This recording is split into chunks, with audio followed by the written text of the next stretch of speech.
오늘 우리가 함께 살펴볼 하나님의 말씀 요한계시록 19장 6절부터 10절까지 함께 봉독합니다.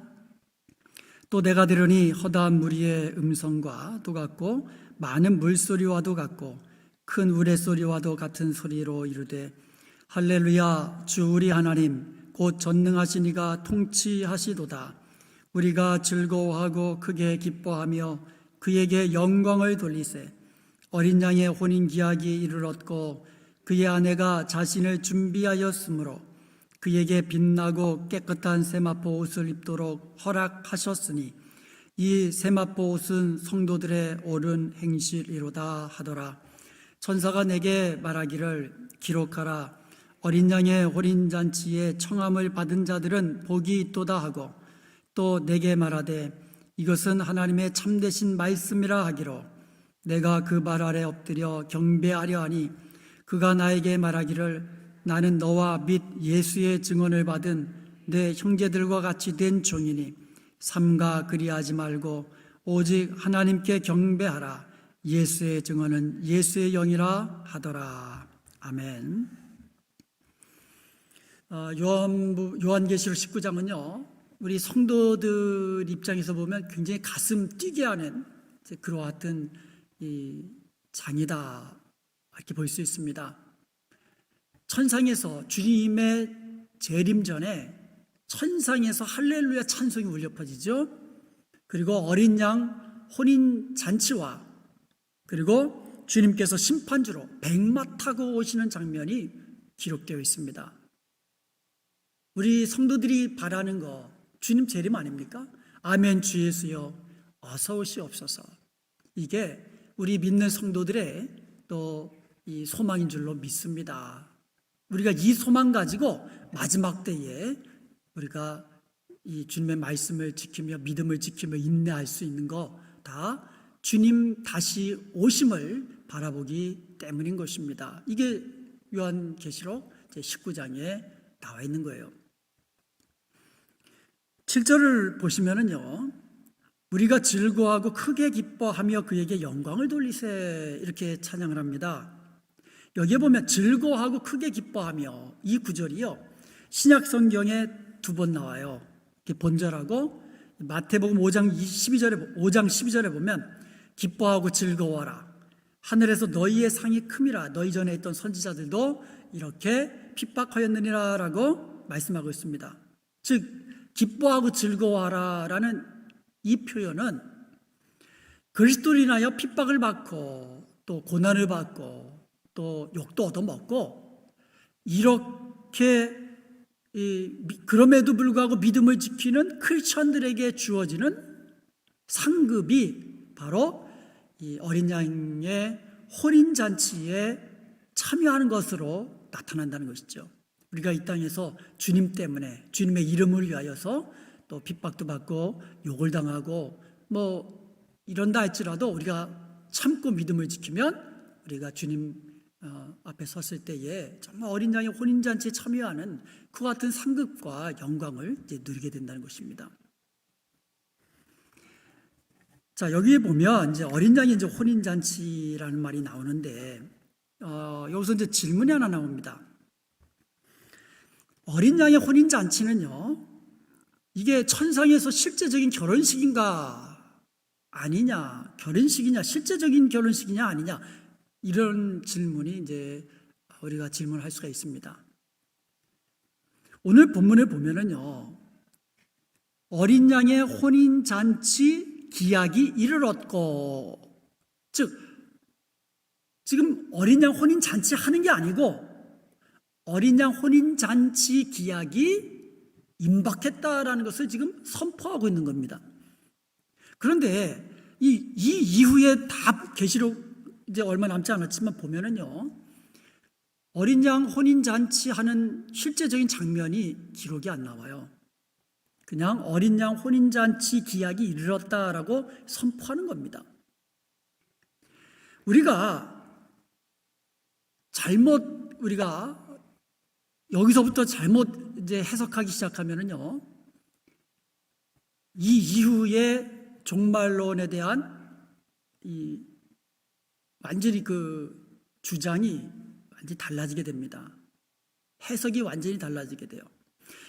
즉, 이 어린 양 혼인잔치를 실제적인 것으로 해석하게 되면, 그 다음 이제 우리가 다음 주에 살펴보겠지만, 이제 11절에 보면 우리 주님께서 재림주로 백마 타고 내려오시거든요.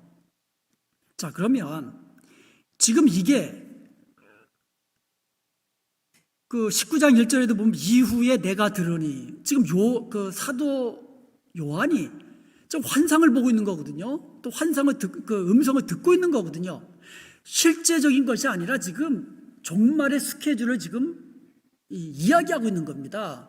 그래서 어린 양 혼인잔치도 그렇고 이후에 나와 있는 주님이 재림주로 백마 타고 오시는 것도 이게 실제적인 것으로 해석하기 시작하면요, 주님의 그 재림의 종말의 스케줄이 이게 뒤죽박죽되는 그러한 결과를 낳게 됩니다. 그러므로 오늘부터 앞으로 한 몇 주 동안 지금 이제 앞으로 다가올 미래의 종말에 주님 재림 이제 그 전후로 해가지고 그 스케줄이 나오거든요. 그러니까 20장에 가면 이제 천년왕국이 나오고요. 이런 스케줄에 대해서 우리가 정확히 한번 살펴볼 필요가 있는 것입니다. 여기서부터 이제 이단도 많이 나오고요. 정말 잘못된 주장들이 너무너무 많이 나오는데, 더 큰 문제는요, 그런 잘못된 주장들이 성경적인 것으로 이해되고 있다는 게 또 이게 더 큰 문제예요. 그래서 그런 문제들에 대해서 좀 더 살펴보도록 하겠습니다. 오늘은 그 중에 이제 우리가 자주 들어왔고 또 그렇게 또 잘못 이해하고 있는 분들도 계실 거예요.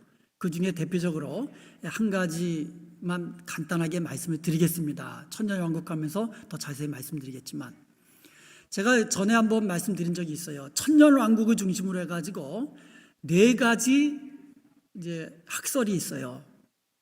제가 지금 학설이라고 그랬어요. 4가지 전부 다 그냥 학설일 뿐이에요. 그 중에서 어떤 게 더 성경적이냐, 뭐 그런 걸 우리가 이제 찾아가는 것이죠. 왜냐하면 모두 다 성경적인 어떤 이제 백그라운드를 가지고 주장을 하거든요. 그렇기 때문에 이제 4가지 학설이 있습니다. 천년왕국을 중심으로 해가지고 주님의 재림이 천년 전에 재림하신다. 자, 천년왕국을 중심으로 해가지고 천년 전에 재림하신다. 이거를 뭐라 그러면 전천년설 이렇게 이야기해요. 이해가 되시죠? 그러면 천년 끝나고 천년 후에 재림하신다. 이거는 뭐겠어요? 후천년설이 되겠죠. 그리고 이 천년이라는 것은 이게 문자적인 것이 아니라 영적인 천년이다. 이렇게 주장하는 것을 무천년설이다. 이렇게 이야기합니다. 쉽죠? 예. 천년왕국을 중심으로 주님의 재림이 전에 오면 전천년설, 주님의 재림이 후에 오면 이 부천년설. 천년이라는 것은 이제 영적인 거다. 무천년설. 그래서 전천년설은 또 크게 둘로 나뉩니다.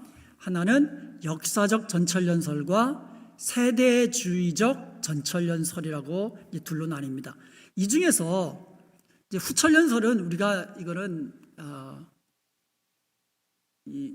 우리가는 받아들일 수 없는 거거든요. 이 천년이 정말 이 땅에 그 천년 동안 평화로운 나라, 전쟁도 없고 뭐 이런 이 천년이 이 땅에 존재한다는 게 이게 말이 됩니까? 그리고 나서 주님 재림한다는 게 이게 말이 안 되거든요. 그래서 후천년설은 우리가 제외를 합니다. 그러면 남은 것은 전천년설하고 무천년설인데, 전천년설에서도 세대주의적 전천년설은 우리 개혁주의 입장에서는 받아들이지 않습니다. 그래서 우리 개혁주의에서 받아들이는 학설은 역사적 전천년설과 무천년설입니다.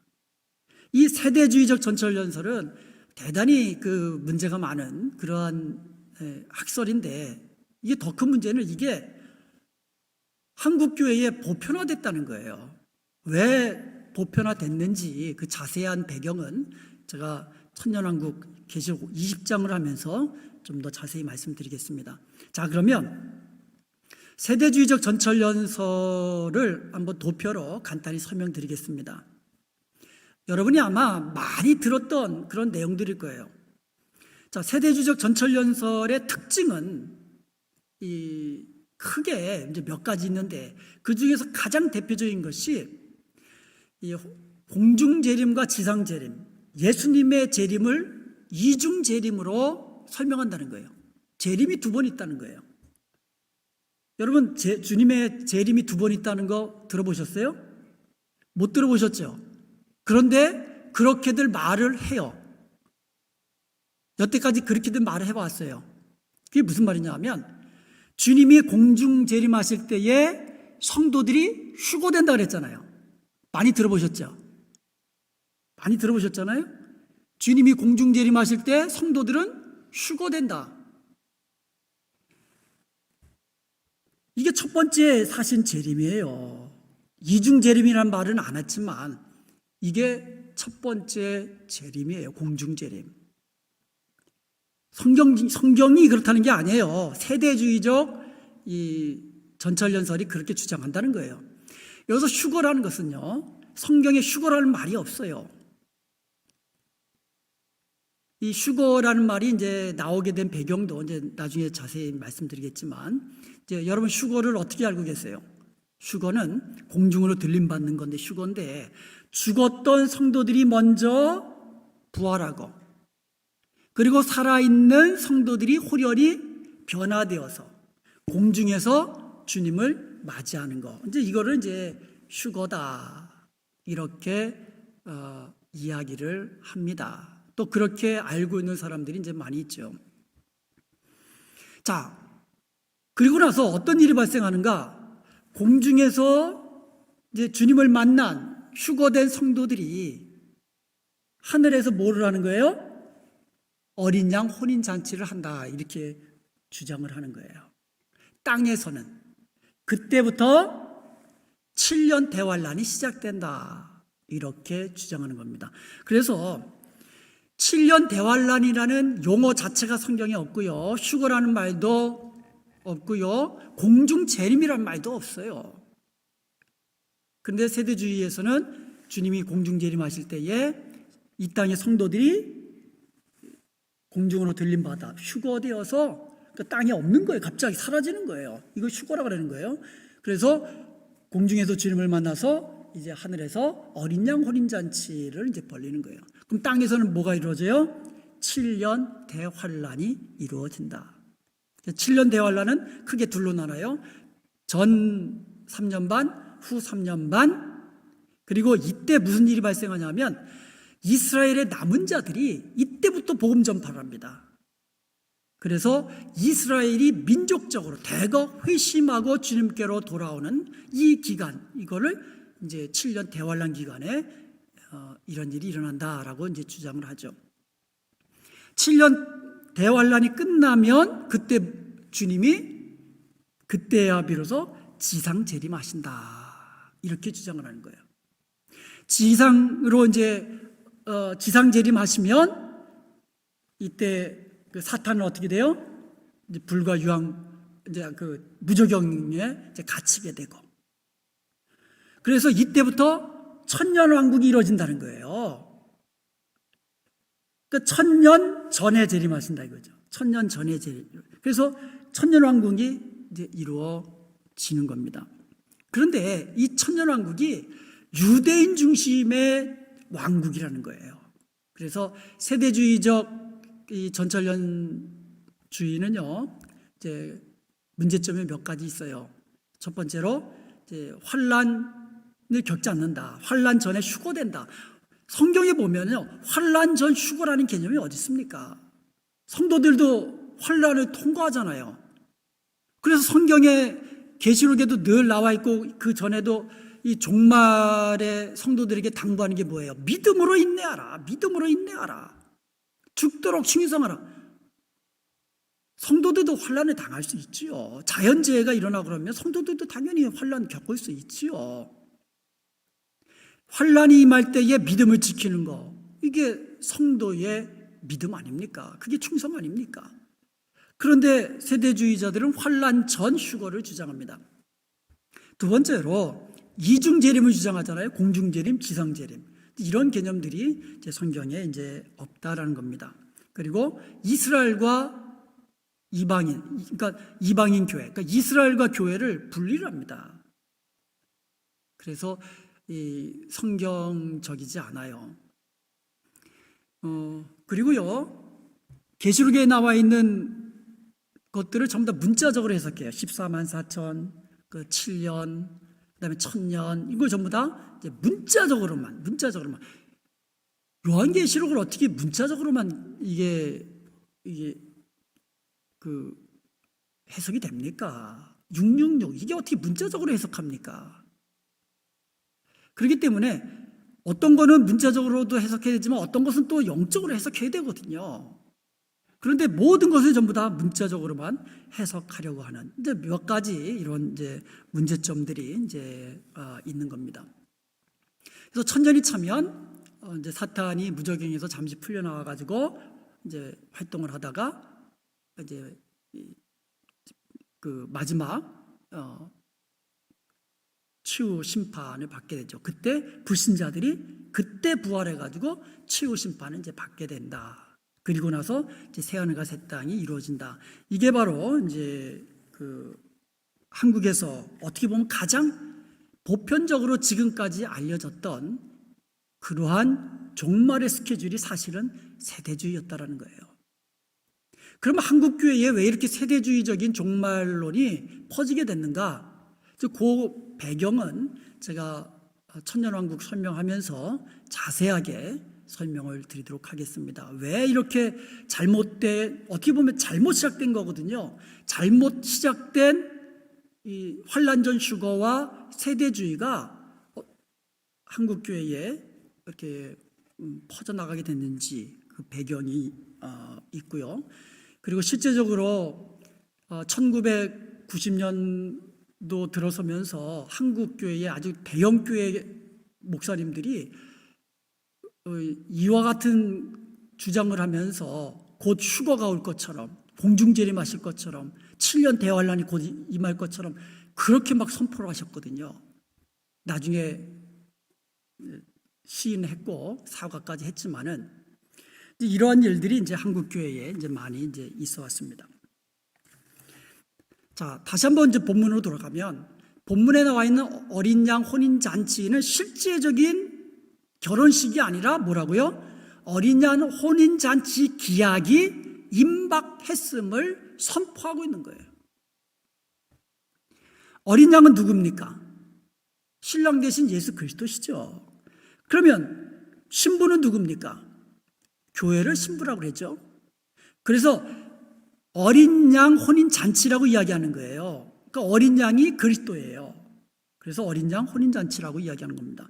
이사야서 54장 5절에도 보면은요, 여호와 우리 하나님은요 자신을 이스라엘의 남편으로 묘사합니다. 그럼 이스라엘은 아내가 되겠죠.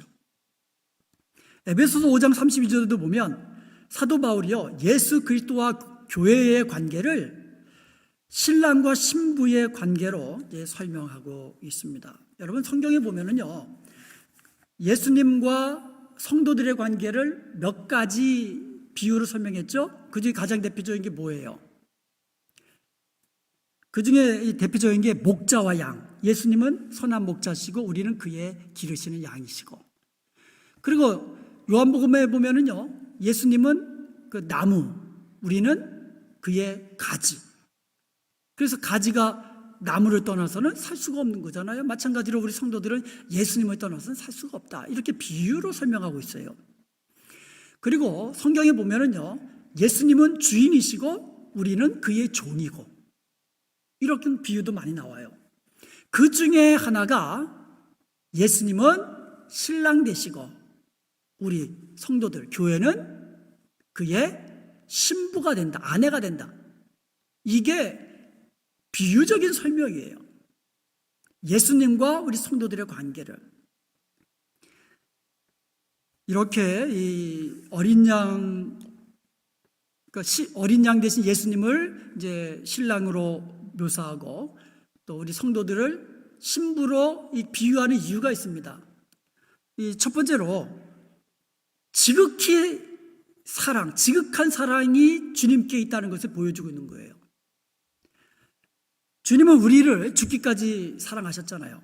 에베소서 5장 25절에 보면 남편들아 아내 사랑하기를 그리스도께서 교회를 사랑하셔서 자기를 죽기까지 내어주시기까지 한 주님의 그 사랑으로 남편들아 아내를 사랑하라 이렇게 설명하고 있거든요. 그러니까 남편이 아내를 사랑하는 것을 주님이 교회를 사랑한 것과 마찬가지로 비유로 설명한 거예요. 어떻게 사랑했습니까? 로마서 5장 8절에 보면 우리가 아직 죄인 되었을 때에 그리스도께서 우리를 위하여 죽으심으로 우리를 향한 주님의 사랑을 확증하셨다라고 말씀하고 있잖아요. 그만큼 우리 주님은 아내를 생명처럼 사랑하는 남편처럼 그렇게 이 비유로 설명해 주신 거예요. 여러분, 우리 주님은요, 우리를 정말 죽기까지 사랑하셨습니다. 그런 남편이에요. 그러므로 우리는 그의 이 신부로서 우리 또한 죽기까지 충성하면서 우리 신랑 대신 우리 주님을 사랑해야 될 줄로 믿습니다. 그리고 신랑과 신부의 관계는요, 한 몸 되었음을 가리키는 거예요. 마태복음 19장 6절에 보면 이 결혼하는 남자와 여자는요, 둘이 아니고 한 몸이니 그랬거든요. 주님께서 짝지어 주신 것을 사람이 나눌 수 없다 그랬잖아요. 둘이 아니라 한 몸이다. 신랑과 신부의 관계는 한 몸이라는 거예요. 성경에서 특별히 이 바울 서신에서 우리에게 알려주고 있는 것은 우리가 예수님을 믿음으로 주님과 하나가 되었다. 유니티, 연합되었다. 이런 것을 설명하고 있어요. 그러니까 주님은 우리와 하나가 되었다라는 거예요. 주님은 우리를 떠나지 않으세요. 하나세요. 사람이 나눌 수 없다. 둘이 아니고 하나다. 하나님이 짝지어 주신 거기 때문에 사람이 나눌 수 없다. 그러니까 주님이 우리를 절대로 떠나지 아니하신다는 거예요. 그러므로 우리도 우리와 함께 계시는 주님, 우리를 사랑하신 주님, 끝까지 주님과 믿음 안에서 붙어 있어야 돼요. 끝까지 믿음 안에서 주님 안에 붙어 있을 때에 우리는 여러 가지 열매도 맺고 우리는 주님 안에서 많은 복을 이제 누리게 되는 것입니다. 그리고 또 하나는요, 모든 복을 공유한다는 거예요. 복된 삶. 아니, 남편이 복되면, 아내들도 복된 거 아닙니까? 주님이 가지고 계신, 주님이 누리시는 복을 우리도 주님 안에서 모든 성도들이 함께 공유하고 누리게 된다는 것을 의미하는 거예요. 주님의 영광과 통치, 그리고 천국에서의 복락, 주님과 함께 영원토록 누리게 되는 줄로 믿습니다. 16절에 보면은요, 오늘 본문 16절에 보면은요, 우리가 봉독은 안 했지만 만왕의 왕이요 만주의 주라 그랬어요. 이게 이제 다음 주에 이제 살펴보겠지만 주님은 만왕의 왕이고 만주의 주예요. 그렇다면 우리 신부된 아내된 우리는 주님과 함께 만왕의 왕이신 주님과 함께 만주의 주이신 주님과 함께 왕노릇하며 통치하며 함께 누리는 거예요. 이게 바로 어린 양 혼인잔치에 참여하는 신부들이 누리는 축복인 줄로 믿습니다. 그래서 성경에 보면 예수님이 신랑이시고 교회, 그러니까 예수님을 믿는 성도들은 신부라고 이렇게 비유로 설명한 데는 놀라운 이와 같은 축복된 의미가 담겨져 있다라는 거예요. 자, 8절에 보니까 어린 양의 신부가 빛나고 깨끗한 세마포로 자신을 준비하고 이제 하는 모습이 나옵니다. 자, 8절 한번 같이 읽어보겠습니다. 그에게 빛나고 깨끗한 세마포 옷을 입도록 허락하셨으니 이 세마포 옷은 성도들의 옳은 행실이더라. 자, 어린 양의 신부의 자격이 나옵니다. 자, 8절에 보니까는요, 신부가 빛나고 깨끗한 세마포 옷을 입도록 허락받았다 그랬어요. 허락받았다. 이게 신적 수동태예요. 신적 수동태는 뭐냐? 하나님에 의해서, 그러니까 하나님의 은혜로 하나님이 허락하신 자만 입을 수 있다라는 의미예요. 하나님의 은혜로 하나님의 허락하에 입을 수 있는 것. 누가? 어린 양의 신부가. 무엇을? 세마포, 빛나고 깨끗한 세마포 옷은 바로 하나님의 은혜로 주어진 것이다 라고 이제 말씀하고 있는 것입니다. 그 세마포를 뭐라고 설명하고 있습니까? 예수 그리스도의 피로 깨끗함을 입은 바로 의의 옷이라고 설명하고 있는 것입니다. 자, 그러면 세마포 옷에 대한 이제 두 가지 설명이 이제 계시록에 다 나오는데, 첫 번째로는 어린 양의 피로 덧입은 의의 옷, 이게 바로 주님께서 허락하셔서 입은 옷이죠. 그런데 두 번째로 오늘 본문에 보니까 성도들의 옳은 행실이더라 이렇게 돼 있어요. 그러니까 세마포 옷을 두 가지로 설명하고 있어요. 첫 번째는 뭐라고요? 예수 그리스도 어린 양의 피로써 깨끗함을 입은 의의 옷이라고 설명하고 있고, 두 번째로는 성도들의 옳은 행실이다 이렇게 설명하고 있는 거예요. 그러므로 어린 양 대신 예수 그리스도의 신부된 성도들은 이미 예수 그리스도의 피로 깨끗함을 받은 줄로 믿습니다. 아멘. 그러면 예수 그리스도의 피로 깨끗함을 입은 우리 성도들은 옳은 행실, 예수님을 닮아 거룩한 행실을 우리가 행해야 된다는 것을 우리가 알 수가 있는 거예요. 우리의 남은 생에 믿음으로 인내하고 죽도록 충성하면서 선한 행실로 하나님께 영광 돌리는 삶을 살아야 할 것을 말씀하고 있는 줄로 믿습니다. 그러면서 9절에 보면 이렇게 이야기합니다. 천사가 내게 말하기를 기록하라. 어린 양의 혼인잔치에 청함을 받은 자들은 복이 있도다 하고 또 내게 말하되 이것은 하나님의 참되신 말씀이라. 어린 양의 혼인잔치에 청함을 받은 자들은 복이 있도다. 여기서 청함 받은, 이것도 이제 칼레오, 이제 콜, 인바이트라는 뜻이거든요. 헬라어 칼레오가 이거의 이 수동태예요. 완료형 분사 구문으로서 신적 수동태입니다. 이것도 하나님께서 부르셔서 하나님께서 청하셔서 들어갈 수 있는, 그러니까 어린 양 혼인잔치에 내가 들어가고 싶다고 들어가는 거 아니에요. 누가 나도 어린 양 혼인잔치에 들어갈, 이게 아니에요. 청함받은 자, 초청받은 자. 우리가 결혼식 할 때도요, 요즘 아이들은 꼭 인비테이션 보내잖아요. 초청장 보내가지고 초청장 받은 사람이 간다라고 딱 보내면 그 사람만 오도록 하잖아요. 그 사람 위해서만 테이블 셋업하고. 우리가 어린 양 혼인잔치에 들어가는 것도 마찬가지예요. 아무나 가고 싶다고 하는 거 아닙니다. 청함받은 자, 초청받은 자만 갈 수 있는 거예요. 그래서 하나님께 초청받은 자, 어린 양 혼인잔치에 청함받은 자는 복이 있도다 이렇게 말씀하고 있어요. 자, 여기서 질문이 하나 나옵니다.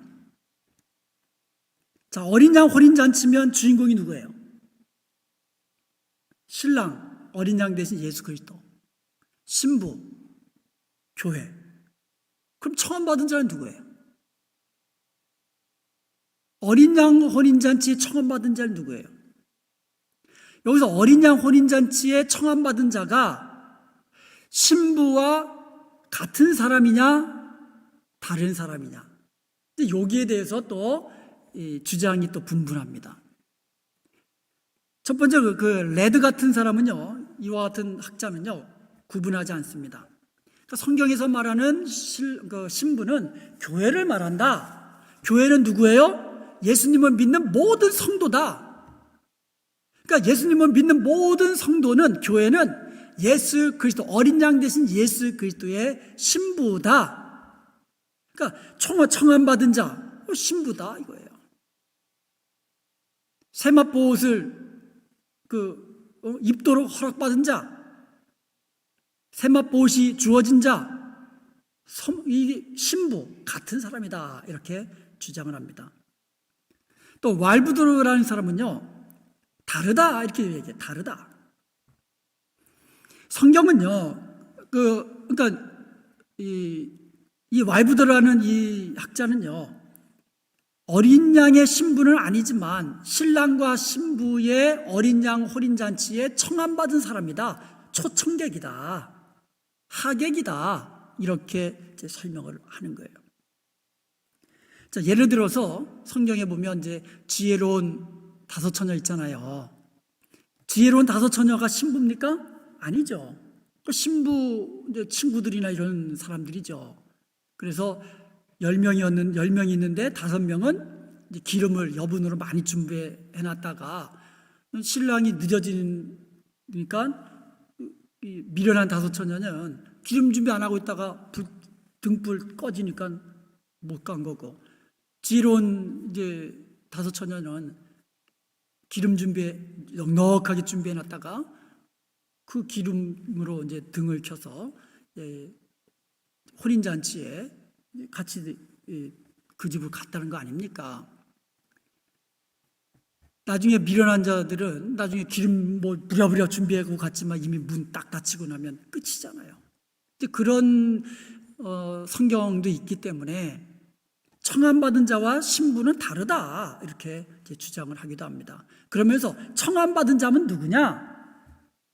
신부는 주님 위하여 믿음을 지키고 충성하고 옳은 행실로 정말 하나님의 영광 위에 거룩하게 살았던 사람이 어린 양의 신부라면, 청함받은 자는 누구냐? 간신히 구원받은 사람들이 바로 청함받은 자다 이렇게 이야기합니다. 예를 든다면 예수님 십자가에 달리실 때 한편 강도가 뭐라고 합니까? 당신의 나를 좀 데리고 가주세요. 그래가지고 구원받았잖아요. 오늘 내가 나와 함께 낙원에 있으리라. 이렇게 주님의 말씀 듣고 이제 구원을 받았잖아요. 그러니까 이런 사람들, 그러니까 평생 예수님 안 믿다가 죽기 얼마 전에 복음 듣고는 내가 예수 믿겠습니다. 그리고 회개하고 예수님 믿고 죽으면 천국 가잖아요. 이제 그렇게 구원받은 사람들은 그냥 어린 양 혼인잔치에 참여하도록 청함받은 자다 이렇게 이제 설명을 합니다. 여러분은 어떤 게 맞는 것 같아요?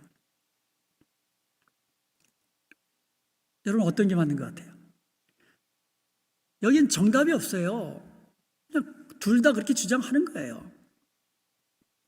어느 것이 다 틀리다라고 우리가 이야기할 수는 없어요. 그런데 다르다라고 주장하는 이와 같은 주장에는 장점이 있어요. 무슨 장점이 있냐면 성도들로 하여금 열심을 내도록 합니다. 그렇잖아요.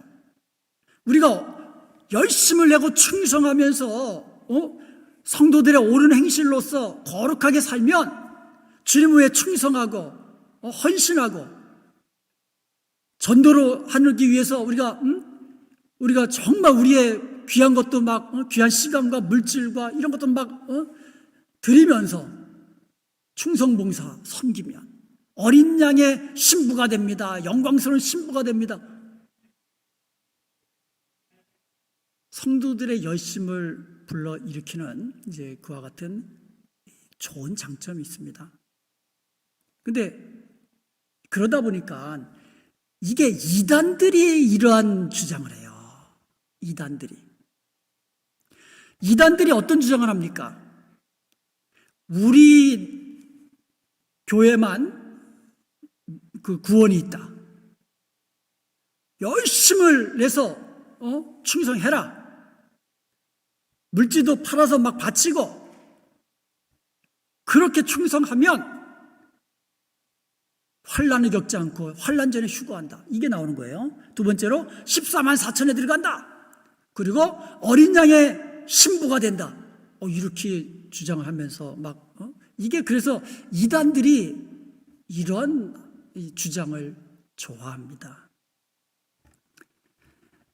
우리는요, 중요한 것은 저는 모든 성도가 신부라고 그렇게 생각을 합니다.